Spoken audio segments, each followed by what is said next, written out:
Hey guys, this is Kartikeya Pandey and you watching न्यूविरा।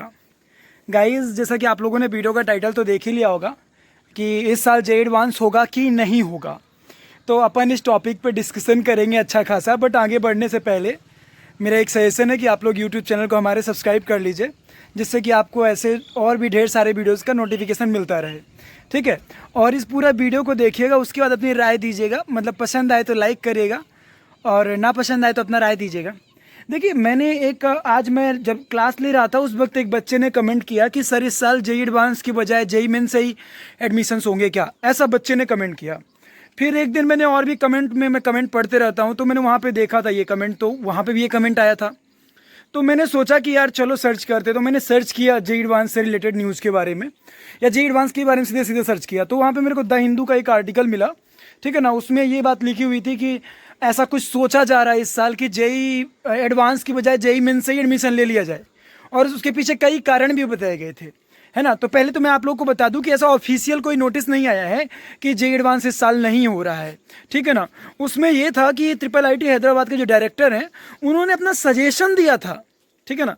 और आपको बता दूं कि किसी एक पर्सन के सजेशन बस से कोई चीज़ डिसाइड नहीं होती है। तो ये तो मत मानिए आप लोग कि जेई एडवांस इस साल नहीं होने वाला। बाय द वे, आज से कुछ सालों पहले, आई थिंक 1-2 साल पहले की बात ही है, जब ये हुआ था कि जेई एडवांस यदि हम लोग बंद कर दें, है ना, जैसे कि ये जेई मेन के लिए परसेंटाइल ये सब धीरे धीरे करके आ रहा था, तो उसमें यह था कि जेई एडवांस बंद कर दें।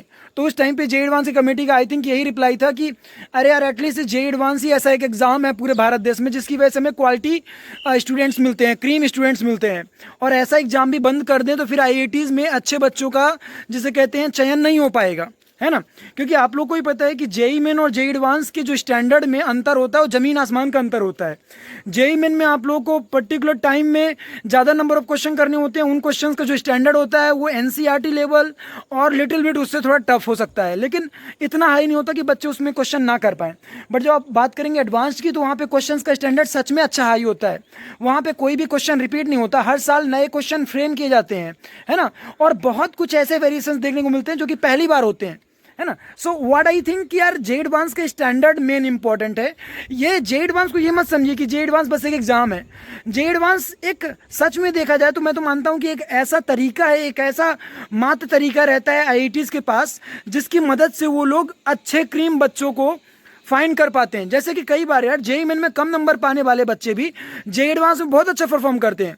उसी तरह जेई मेन में बहुत अच्छा परफॉर्म करने वाले कई बार जेई एडवांस में अच्छा परफॉर्म नहीं कर पाते, क्योंकि वहाँ पे कॉन्सेप्ट से बातें होती है। जेई एडवांस पे कतई नहीं होता कि आपसे सब कुछ बनना चाहिए, लाइक आप 100% टॉपिक्स जब जान रहे होगे तभी आप आईआईटी क्वालिफाई होगे। नो, आप यार 30% टॉपिक्स को भी अच्छे से किए हो तब भी आप आईआईटीज़ में रैंक पा सकते हो, मतलब आईआईटीज़ में आप सिलेक्शन पा सकते हो, आप आईआईटीज़ से पढ़ाई कर सकते हो। लेकिन आपको जब बात करोगे जेई मेन में, तो ऐसा नहीं है। जेई मेन में आपको maximum number of the topics बनने चाहिए, है ना। वहाँ पे ये रिक्वायर होता है कि भैया आपको बहुत सारे टॉपिक्स आने चाहिए, है ना, क्योंकि लेवल जनरली बहुत ही ईजी होता है, बहुत आसान होता है। तो मेरा ये मानना है ना कि जेई एडवांस तो कैंसिल नहीं होगा। हाँ, अभी मैं आपको और बता देता हूँ कि उनका क्या सजेशन था। कि जैसे सबको पता है कि जेई मेन के बाद एटलीस्ट 1 महीने का टाइम लगता है जेई एडवांस एग्जाम को कंडक्ट कराने में, और फिर उसके बाद काउंसलिंग पीरियड होता है कम से कम नहीं तो 1 महीने का। सो उनका ये सजेशन था कि यार ये जो जिसे कहते हैं सीधे सीधे 14-15 हफ्ते जो बर्बाद हो जाएंगे वो ना हो, है ना। तो डायरेक्टली आप क्या करें, जेई मेन के बाद, जेई मेन एग्जाम से आप लोग डायरेक्टली बच्चों को एडमिशन ले लें, है ना। लेकिन उनका कहना तो चलो अच्छा था कि प्रेशर कम हो जाएगा बच्चों के ऊपर, उनका सच में अच्छा कहना था। और ये जो अभी कोरोना वायरस का प्रॉब्लम है, इसकी वजह से बच्चे सच में घबराए हुए भी बहुत ज़्यादा। तो यार यदि ऐसा होता है तो नो डाउट अच्छा होगा। लेकिन मैं आपसे क्वेश्चन पूछना चाहता हूँ कि पहले, आज चलिए छोड़िए, आप बात करिए आज से 4 साल पहले की, 5 साल पहले की। आपको पता होगा कि आईआईटीज़ में सीट ऐसे ही खाली रह जाती थी कई बार, है ना। सीट मतलब नहीं भरती थी। यदि बच्चा नहीं कर पाया, उतना अच्छा स्कोर नहीं कर पाया, या उनके क्राइटेरिया जो बोलते हैं ना उसमें यदि वो सही साबित नहीं हुआ, तो फिर कोई फर्क नहीं पड़ता था उन्हें। वो सीधा, जिसे कहते हैं, बच्चों को लेते ही नहीं थे, कोई फर्क नहीं पड़ता था। सीट खाली छूट जाती थी लेकिन वो क्वालिटी बच्चे लेते थे। मतलब आप लोग को ये बात तो समझ में आ रही होगी कि जिसे कहते हैं आईआईटीज़ वो अपनी क्वालिटीज़ के साथ समझौता नहीं करेंगी, है ना। हाँ, ये हो सकता है कि वो कोई कॉमन सॉल्यूशन निकालें जेई मेन की मदद से, है ना। लेकिन आई डोंट थिंक सो कि यार जेई एडवांस ऐसे कैंसिल हो जाएगा। ऐसा हो सकता है कि जो आप लोग को जेई मेन और जेई एडवांस के बीच में हर बार गैप मिल जाता था 1.5 महीने 2 महीने का, वो हो सकता है कि इस बार मात्र 15 दिन का हो जाए।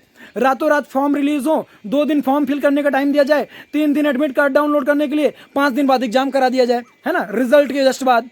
ऐसा भी हो सकता है। तो 10-5 दिन, फिर जो काउंसलिंग पीरियड है, काउंसलिंग पीरियड में जो आप लोग को हर राउंड में 4-4 दिन दिए जाते थे, 5-5 दिन दिए जाते थे अपने जिसे कहते हैं डॉक्यूमेंट सबमिट करने के लिए, एडिट कराने के लिए, इन चीज़ों जो भी एक्सपायर्ड होता था, तो हो सकता है कि उसकी जगह में अभी आप लोगों को 5 दिन की बजाय 2 दिन दिए जाए हर राउंड में, और इस तरीके से टाइमिंग्स को मैनेज किया जाए, है ना।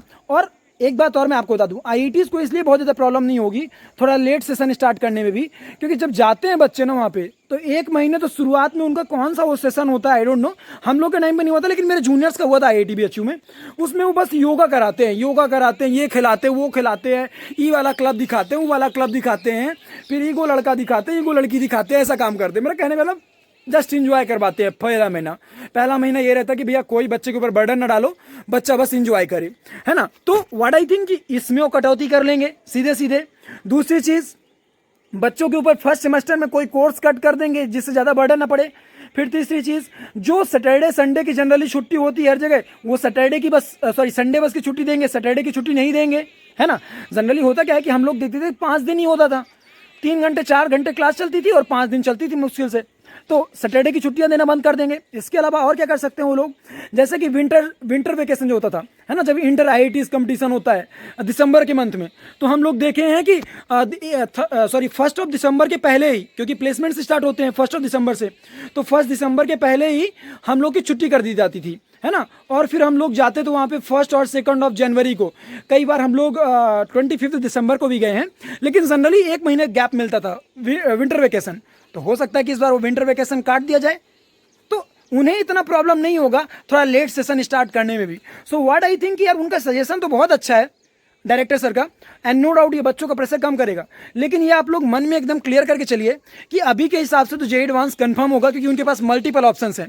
सो ऐसा जिसे कहते हैं ना कि एकदम कॉन्फिडेंट मत हो जाइए कि इस साल जेईई एडवांस नहीं होगा, है ना।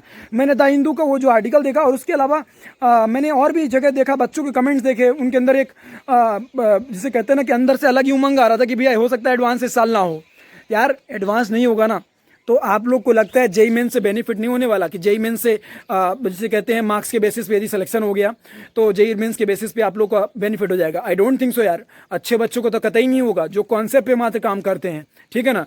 क्योंकि जेईई मेन में आंसर निकालना बहुत ही आसान होता है in comparison to JEE advance. JEE main में तो तुक्का मारना भी आसान होता है in comparison to JEE advance. JEE advance में तुक्का मारने के लिए जैसे एक क्वेश्चन के 4 पार्ट हैं, अब उसमें मल्टीपल करेक्ट है, ठीक है ना, इंटीजर टाइप है, बहुत सारे ऐसे वेरिएशन देखने को मिल जाते हैं जो कि कई बार जेईई मेन में उतना कठिन नहीं होता। नो डाउट अब जेईई मेन में इन्वॉल्व करा दिया है आप लोग का ये इंटीजर टाइप, ठीक है ना, लेकिन अभी भी उतना यार टफ नहीं है जितना कि होना चाहिए। सो व्हाट आई थिंक कि आईआईटीज़ अपनी क्वालिटीज़ से तो शायद तक कॉम्प्रोमाइज़ नहीं करेंगी, क्योंकि मैं वहीं से पढ़ा हूँ तो मुझे पता है कि किन चीज़ों की वैल्यू होती है। दूसरी चीज़ है कि बहुत सारे और भी ऑप्शंस हैं जिनकी मदद से टाइमिंग्स को मैनेज किया जा सकता है। सो ये तो हम कतई ना सोचें कि यदि जुलाई में भी एग्ज़ाम होगा तो ये मतलब प्रॉब्लम हो जाएगी, सेशन बहुत लेट स्टार्ट होगा या कुछ भी ऐसा, क्योंकि वो तो मैनेज किया जा सकता है। सो आप लोग फुल कॉन्फिडेंस में रहिए कि भैया हमें एडवांस में अपीयर होना है, एडवांस देना है, उसके हिसाब से हमें प्रिपरेशन करनी है। Okay guys, so hope so आप लोग को वीडियो अच्छा लगा होगा, आप लोग को समझ में आया होगा जो मैं बात कहना चाहता था, ठीक है ना, और आपको बातों का मेरा इंपॉर्टेंस भी पता चला होगा, ठीक है। सो गाइस लास्ट में बस यही रिक्वेस्ट करूँगा कि चैनल को सब्सक्राइब करिए, क्योंकि आपको ढेर सारे ऐसे वीडियोज़ आप लोग की प्रिपरेशन में हेल्प करने वाले मिलते रहेंगे डेली, है ना। और कल से आप लोगों को कैपेसिटर का सीरीज स्टार्ट होने वाला है, जो कि एक रेगुलर सीरीज होगा। शाम 5 बजे से कैपेसिटर की क्लासेस स्टार्ट हो जाएंगे। इलेक्ट्रोस्टैटिक का आज लास्ट क्लास था, 25th लेक्चर, ठीक है ना। इसके बाद अभी 10 से 15 लेक्चर्स आपके कैपेसिटर पे आएंगे, जो कि सारे जेईई एडवांस स्टैंडर्ड के होंगे, तो आप लोग देख सकते हैं शाम 5 बजे से, और उसके लिए आप हमारे चैनल को सब्सक्राइब कर लीजिए। Okay guys, thank you, bye bye, have a nice day.